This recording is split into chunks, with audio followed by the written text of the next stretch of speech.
കുച്ചിപ്പുടിയിലെ ഏറ്റവും പ്രധാന ഇനങ്ങളിലൊന്നായ തരംഗം ആണ്. ശ്രീനാരായണ തീർത്ഥരുടെ ശ്രീകൃഷ്ണ ലീലാ തരംഗിണിയിലെ ആലോകയെ ശ്രീ ബാലകൃഷ്ണം എന്ന തരംഗമാണ്.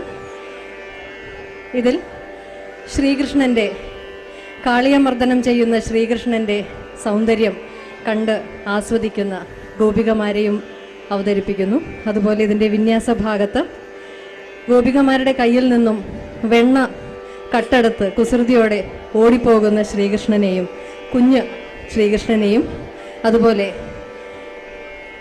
സ്വയം സൗന്ദര്യമില്ല വിരൂപയാണ് എന്നുള്ളൊരു അപകർഷതാബോധത്തിൽ കഴിയുന്ന കുബ്ജ എന്ന ഒരു ശ്രീകൃഷ്ണ ഭക്തയെ ശ്രീകൃഷ്ണ ഭഗവാൻ കണ്ടുമുട്ടി കുബ്ജയ്ക്ക് മോക്ഷം കൊടുക്കുന്ന കഥയുടെ ഭാഗവും ഇതിൻ്റെ വിന്യാസ ഭാഗത്ത് അവതരിപ്പിക്കുന്നു.